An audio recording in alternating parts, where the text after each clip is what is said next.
Hello everyone, welcome to the Kota study tutors. हमारे daily current affair video में आपको important questions मिलेंगे जो आपको स्टेट और सेंट्रल दोनों एग्जाम्स के लिए फायदेमंद रहेंगे, जैसे एसएससी, रेलवे, बैंक, एनटीपीसी और यूपीएससी के लिए भी हेल्पफुल रहेंगे। तो चलिए आज के सेशन की शुरुआत करते हैं। तो आपके लिए क्विज क्वेश्चन जिसका आंसर आपको कमेंट बॉक्स में देना है। तो ये क्विज क्वेश्चन है कि निम्न में से किस देश ने अपने नए मानचित्र में कालापानी क्षेत्र पर अपना दावा पेश किया है। तो बताइए किस क्षेत्र पर किस देश ने कालापानी क्षेत्र पर अपना दावा पेश किया है, और इसका आंसर आपको कमेंट बॉक्स में देना है। और ऐसा ही क्वेश्चन मैंने कल आपसे पूछा था कि अंतर्राष्ट्रीय नर्स दिवस 2020 की क्या थीम थी। ओके, तो उसका आंसर है हमारे पास में nursing the world to health. Okay, और अब हम अपने आज के करंट अफेयर की तरफ चलते हैं। तो आज के करंट अफेयर का हमारा पहला क्वेश्चन है कि मई 2020 में किस राज्य के मुख्यमंत्री ने वीडियो कॉन्फ्रेंसिंग के माध्यम से सबको रोजगार मिलेगा योजना का उद्घाटन किया है। तो बताइए कौन से राज्य की सरकार ने ये योजना का उद्घाटन किया है। तो इस योजना का उद्घाटन किया गया है मध्य प्रदेश की सरकार द्वारा। ओके, तो मुख्यमंत्री शिवराज सिंह चौहान ने कहा कि अभी राज्य में जरूरतमंद मजदूरों को काम की आवश्यकता है जिससे कि उनकी रोजी रोटी चल सके। इसलिए उन्होंने कहा कि गौशाला का निर्माण, मंदिर के सरोवर और मंदिर का जो पार्क है उन सबका काम मनरेगा के अंतर्गत लिया जाए। उन्होंने ये भी कहा कि मशीनों से कम काम लिया जाए ताकि ज़्यादा से ज़्यादा लोगों को काम मिल सके। इसलिए इस योजना के अंदर एमपी में वापस लौटे मजदूरों को मनरेगा जॉब कार्ड प्रदान किया जाएगा जिससे सभी लोगों को रोजगार मिल सके। ओके, तो ये तो था इस योजना के बारे में। अब मैं आपको थोड़ा सा एमपी के बारे में बता देता हूँ। तो एमपी के जो गवर्नर है उनका नाम है लालजी टंडन। ओके, और जो एमपी के प्रमुख नेशनल पार्क है, राष्ट्रीय उद्यान है, उनमें से है एक सतपुड़ा राष्ट्रीय उद्यान और कान्हा राष्ट्रीय उद्यान और पेंच राष्ट्रीय उद्यान। और यहाँ पर जो प्रमुख डैम है उनके नाम मैं आपको बता देता हूँ। तो एमपी के जो प्रमुख डैम है उनमें पहला है बाणसागर डैम जो कि सोन नदी पर बना हुआ है, दूसरा है गांधी सागर डैम जो कि चंबल नदी पर बना हुआ है, और तीसरा है इंदिरा सागर डैम जो कि नर्मदा नदी पर बना हुआ है। तो ये था डैम के बारे में। अब हम अगले सवाल की तरफ चलते हैं।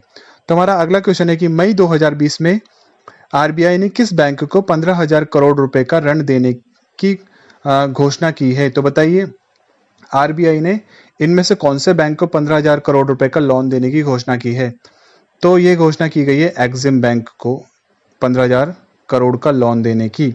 ओके, तो सबसे पहले तो मैं आपको एक्सिम की फुल फॉर्म बता देता हूं। तो एक्सिम की फुल फॉर्म है export import bank of India. Okay, तो यहाँ पर आरबीआई ने विदेशी व्यापार को बढ़ाने में मदद करने के लिए एक्सिम बैंक को 15,000 करोड़ का लाइन ऑफ क्रेडिट देने की घोषणा की है। ओके, तो कितना हजार करोड़ का लाइन ऑफ क्रेडिट देने की घोषणा की, 15,000 करोड़ का लाइन ऑफ क्रेडिट देने की घोषणा की है। तो अब मैं आपको बताता हूँ कि लाइन ऑफ क्रेडिट क्या होता है। तो लाइन ऑफ क्रेडिट एक अलग प्रकार का लोन होता है। ये एक क्रेडिट कार्ड की तरह होता है जो कि बड़े कारोबारियों या फिर जो बड़े जो फाइनेंशियल इंस्टीट्यूशंस होते हैं उनको दिया जाता है। ओके, तो ये था इस क्वेश्चन के बारे में। अब हम चलते हैं अगले सवाल की तरफ। तो हमारा अगला क्वेश्चन है कि श्यामला जी भावे का मई 2020 में निधन हो गया, वह निम्न में से किस क्षेत्र से जुड़ी हुई थी। तो यह है श्यामला जी भावे की फोटो, और हमें बताना है कि ये इनमें से किस क्षेत्र से जुड़ी हुई थी। तो ये जुड़ी हुई थी संगीत से।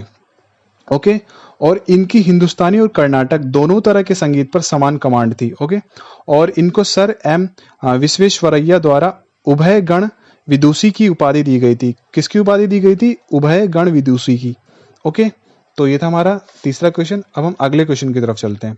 तो हमारा अगला क्वेश्चन है कि निम्न में से किसने कोविड-19 टेस्ट के दौरान इस्तेमाल किए जाने वाले चुंबकीय नैनो पार्टिकल आधारित आरएनए एक्सट्रैक्शन किट दी एगेप चित्र मेघना को विकसित किया है। तो बताइए कि जो आरएनए एक्सट्रैक्शन किट जो दी एगेप चित्र मेघना है, इसको किसके द्वारा, इनमें से कौन से इंस्टीट्यूशन द्वारा विकसित किया गया है। तो इसको बनाया गया है Shri Chitra Tirunal institute for medical sciences and technology द्वारा। ओके, तो इसको इस इंस्टीट्यूट द्वारा बनाया गया है, और इस किट को 21 मई 2020 को लॉन्च किया गया था। और एगेप डायग्नोस्टिक्स ने कोच्चि के Amrita institute of medical sciences को 3,000 ऐसे ही किटों का पहला बैच बेच भी दिया है। ओके, तो ये था हमारा इस क्वेश्चन के बारे में। अब हम अगले क्वेश्चन की तरफ चलते हैं।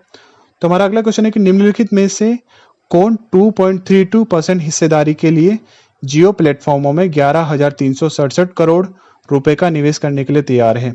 तो बताइए इनमें से कौन सी कंपनी 2.32 32% की हिस्सेदारी को खरीद रही है। तो ये खरीद रही है KKR।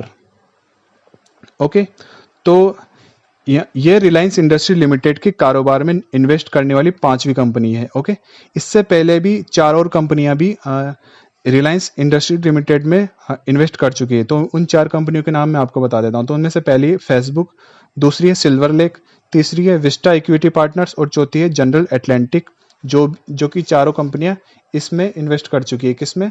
RIL यानी कि रिलायंस इंडस्ट्रीज लिमिटेड में। अब हम अगले सवाल की तरफ चलते हैं। तो हमारा अगला क्वेश्चन है कि किसने मई 2020 में डार्लिंगटन रेसवे पर टोयोटा 500 जीती है? तो बताइए किसने इस रेस को जीता है? तो यहाँ पर इनकी फोटो है, इनका नाम है डेनी हैमलिन। इन्होंने इस रेस को जीता है। ओके, अब हम अगले सवाल की तरफ चलते हैं। हमारा अगला क्वेश्चन है कि भारतीय मौसम विभाग IMD की वेबसाइट पर होस्ट की गई कितनी सेवाओं को उमंग एप्लीकेशन पर लाया गया है? तो IMD यानी इंडियन मेट्रोलॉजिकल डिपार्टमेंट की वेबसाइट पर होस्ट की गई कितनी सेवाओं को उमंग ऐप पर लाया गया है? अब मैं सबसे पहले तो आपको उमंग ऐप की फुल फॉर्म बता देता हूं। तो उमंग की फुल फॉर्म है the unified mobile application for new age. Okay, तो यहाँ पर टोटल 7 सेवाओं को इस एप्लीकेशन पर लाया गया है। ओके, अब उन 7 सेवाओं के नाम भी आपको बता देता हूँ। तो उनमें से पहली है करंट वेदर। ओके, तो करंट वेदर आप ऐप पर भी देख सकते हैं। तो पहली हो जाएगी सेवा करंट वेदर, दूसरी है नाउकास्ट, तीसरी है टूरिस्ट फोरकास्ट, चौथी है रेन फोरकास्ट और 5वीं है सिटी फोरकास्ट, 6ठी है वार्निंग्स और 7वीं है साइक्लोन। ओके, और ये ऐप सभी भाषाओं में उपलब्ध है। ओके, और किसी भी लैंग्वेज में इसका यूज कर सकते हो आप इस ऐप का। तो ये था हमारे इस क्वेश्चन के बारे में। अब हम अगले क्वेश्चन की तरफ चलते हैं। तो हमारा अगला क्वेश्चन है कि केंद्र सरकार ने आत्मनिर्भर भारत अभियान के तहत मई 2020 में मधुमक्खी पालन की दिशा में कितने करोड़ रुपए आवंटित किए हैं? तो बताइए मधुमक्खी पालन की दिशा में कितने करोड़ रुपए आवंटित किए हैं? तो यहाँ पर आवंटित किए गए हैं 500 करोड़ रुपए। ओके, तो शहद प्रोड्यूस करने के मामले में भारत दुनिया का 5वां सबसे बड़ा देश है।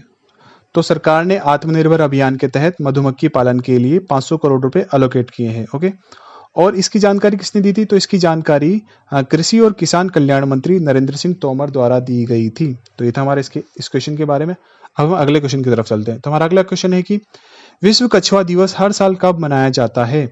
तो हमको बताना है कि विश्व कछुआ दिवस हर साल कब मनाया जाता है। तो विश्व कछुआ दिवस यानी कि वर्ल्ड टॉर्टोइज डे हर साल 23 मई को मनाया जाता है। कब मनाया जाता है? 23 मई को मनाया जाता है। और इसके मनाने के पीछे उद्देश्य यह है कि कछुओं के नेचुरल हैबिटेट के प्रोटेक्शन के बारे में हम जागरूकता फैला सके। ओके, तो कछुओं के नेचुरल हैबिटेट के प्रोटेक्शन के बारे में हम जागरूकता फैला सके, इसीलिए इसको मनाया जाता है। ओके, और यह सन 2000 के बाद से हर वर्ष मनाया जाता है। और अमेरिकन टॉर्टोइज रेस्क्यू नाम से एक नॉन प्रॉफिटेबल ऑर्गेनाइजेशन है जो इस दिन को मनाने के लिए स्पॉन्सर करती है। ओके, तो ये था इस क्वेश्चन के बारे में। अब हम अगले क्वेश्चन की तरफ चलते हैं। तो हमारा अगला क्वेश्चन है कि किस राज्य ने लोगों को कोविड-19 से संबंधित जांच की सुविधा आसानी से उपलब्ध कराने के लिए बुखार क्लिनिक शुरू किया है? तो बताइए बुखार क्लिनिक कौन से राज्य की सरकार द्वारा शुरू किया गया है? तो ये शुरू किया गया है मध्य प्रदेश की सरकार द्वारा।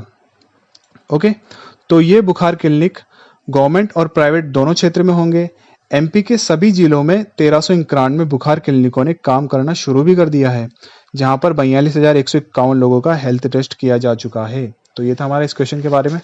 अब हम अगले क्वेश्चन की तरफ चलते हैं। तो हमारा अगला क्वेश्चन है कि मई 2020 में फिक्की लेडीज ऑर्गेनाइजेशन FLO के राष्ट्रीय अध्यक्ष के रूप में किसको नियुक्त किया गया है? तो बताइए नेशनल प्रेसिडेंट के रूप में किसको नियुक्त किया गया है?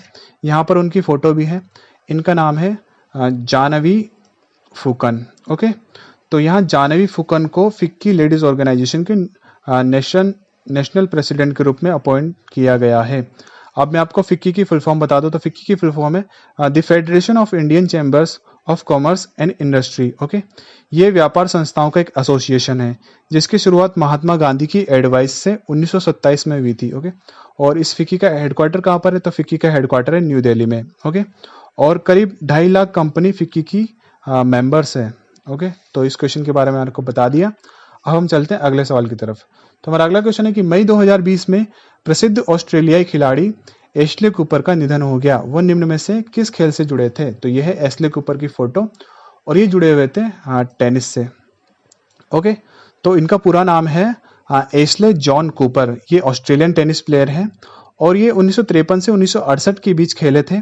इन्होंने 4 बार सिंगल्स में और 4 बार ही डबल टाइटल्स जीते हैं। ओके, और किसकी डबल टाइटल जीते हैं? ग्रैंड स्लैम टूर्नामेंट के। तो ये था इनके बारे में। अब हम अगले सवाल की तरफ चलते हैं। तो हमारा अगला क्वेश्चन है कि मई 2020 में किसने ऑर्डर मी नामक ई कॉमर्स ऐप लॉन्च किया है? तो बताइए इसमें से किस कंपनी ने ऑर्डर मी नाम से एक ई कॉमर्स ऐप लॉन्च किया है? तो ये ऐप लॉन्च किया गया है पतंजलि कंपनी द्वारा। ओके, तो पतंजलि के सीईओ आचार्य बालकृष्ण ने इस पोर्टल की लॉन्चिंग के दौरान कहा था कि प्राइम मिनिस्टर नरेंद्र मोदी जी के वोकल फॉर लोकल के नारे को साकार करने के लिए हमने इसकी शुरुआत की है। ओके, वैसे पतंजलि का लक्ष्य यहाँ पर ई कॉमर्स रिटेल सेक्टर में स्वदेशी कंपनी के तौर पर जगह बनाना है। ओके, और इससे इनका सीधा मुकाबला अमेजन और फ्लिपकार्ट जैसी कंपनी से होगा। और यहाँ पर इंटरेस्टिंग बात यह है कि पतंजलि ने ऐसे समय में इस ओर कदम बढ़ाए हैं जब रिलायंस जियो की ओर से जियो मार्ट की शुरुआत की जा रही है और दोनों ही कंपनियों ने अपनी डिलीवरी चेन में लोकल दुकानदारों को भी शामिल करने का फैसला लिया है। और अब मैं थोड़ा सा इस ऐप के बारे में आपको बता देता हूँ। तो इस ऐप से आप ग्रोसरी ऑर्डर कर सकते हैं और इस ऐप पर आपको योगा के ट्यूटोरियल भी उपलब्ध हो जाएंगे। ओके, तो आप योगा के ट्यूटोरियल भी देख सकते हैं इस ऐप पर। अब हम अगले क्वेश्चन की तरफ चलते हैं। तो हमारा अगला क्वेश्चन है कि मई 2020 में अक्षय ऊर्जा व्यवसाय रिन्यूएबल एनर्जी बिजनेस के लिए एनटीपीसी ने किसके साथ समझौता किया है? तो बताइए एनटीपीसी ने यहाँ पर किसके साथ समझौता किया है रिन्यूएबल एनर्जी बिजनेस के लिए? तो यहाँ पर एनटीपीसी ने समझौता किया है ओएनजीसी के साथ में। ये फोटो देख सकते हो, यहाँ पर दोनों की फोटो लगाई गई है। तो ये दोनों कंपनियां मिलकर एक नई कंपनी बनाएंगी जो रिन्यूएबल एनर्जी के क्षेत्र में काम करेंगी। ओके, अब मैं आपको इन दोनों कंपनियों के चेयरमैन और मैनेजिंग डायरेक्टर की नाम बता देता हूं। तो एनटीपीसी के मैनेजिंग डायरेक्टर हैं गुरदीप सिंह और ओएनजीसी के मैनेजिंग डायरेक्टर हैं शशि शंकर। ओके, तो ये हमारा क्वेश्चन था। अब हम अगले क्वेश्चन की तरफ चलते हैं। हमारा अगला क्वेश्चन है कि किस क्षेत्र में बर्फ के रंग सफेद से हरा हो जाने की घटना देखने को मिली है? तो बताइए इनमें से कौन से क्षेत्र में बर्फ का कलर व्हाइट से ग्रीन देखने को मिला है? तो ये मिला है अंटार्कटिका क्षेत्र में। ओके, तो यूनिवर्सिटी ऑफ कैम्ब्रिज और ब्रिटिश अंटार्कटिक सर्वे साइंटिस्ट के अनुसार ऐसा इसलिए हुआ है क्योंकि यहाँ पर नई एल्गी की ग्रोथ देखने को मिली है। ओके, एल्गी मतलब होती है शैवाल, तो नई शैवालों की वृद्धि के कारण यहाँ पर ये कलर सफेद से हरा देखने को मिला है, ऐसा साइंटिस्ट ने बताया है। अब हम अगले क्वेश्चन की तरफ चलते हैं। तो हमारा अगला सवाल है कि मई 2020 में कोइर जियो टेक्सटाइल यानी कि कोइर जियो कपड़ा को ग्रामीण सड़क निर्माण के लिए एक अच्छी सामग्री के रूप में स्वीकार किया गया है। तो हमें बताना है कोइर जियो के फायदे क्या क्या हैं, कोइर जियो कपड़े के फायदे क्या क्या हैं। तो यहाँ पर पहला फायदा दिखाया गया अत्यधिक टिकाऊ है, या फिर सड़न रोधी है, या फिर किसी भी माइक्रोबियल हमले से मुक्त है। तो इसके तीनों के तीनों ऑप्शन सही है, तो हमारा यहाँ का आंसर हो जाएगा उपरोक्त सभी। ओके, तो ये नेचुरली बहुत ज्यादा टिकाऊ भी है और सड़न रोधी भी है और किसी भी माइक्रोबियल हमले से मुक्त भी है। इसलिए प्रधानमंत्री ग्राम सड़क योजना के तहत ग्रामीण सड़कों के निर्माण के लिए कोइर जियो कपड़े का यूज किया जाएगा। तो ये था इस क्वेश्चन के बारे में। अब हम अगले क्वेश्चन की तरफ चलते हैं। तो हमारा अगला सवाल है कि निम्न में से किसने व्हाट्सएप पर वॉइस बोट TIA लॉन्च किया है जो अपने कस्टमर्स को कई तरह की सेवाएं प्रदान करता है, जैसे कि नया लोन लेना या फिर प्रश्नों के उत्तर देना? तो इसका आंसर बताना है कि कौन सी कंपनी ने ये शुरुआत की है। तो ये शुरू किया गया है टाटा कैपिटल द्वारा। ठीक है, तो टाटा कैपिटल ने व्हाट्सएप पर वॉइस बोट TIA लॉन्च किया है। यहाँ पर कस्टमर अपने अकाउंट और EMI की डिटेल देख सकते हैं और डॉक्यूमेंट भी तुरंत डाउनलोड कर सकते हैं, अपनी डिटेल्स भी यहाँ पर अपडेट कर सकते हैं और किसी भी प्रोडक्ट के लिए तुरंत रेस्पॉन्स प्राप्त कर सकते हैं। और मैं आपको यहाँ पर बता दूं कि TIA की फुल फॉर्म क्या है यहाँ पर। तो यहाँ पर TIA की फुल फॉर्म है टाटा इंटेलिजेंट असिस्टेंट। ओके, तो यहाँ पर TIA की फुल फॉर्म क्या हो जाती है? Tata intelligent assistant. ओके, और ये था हमारा आज का वीडियो। अगर आपको हमारा वीडियो अच्छा लगा तो वीडियो को लाइक करें, चैनल को सब्सक्राइब करें और अपने दोस्तों में इस वीडियो को शेयर जरूर करें। So take care, bye bye, always smart. जय हिंद, जय भारत।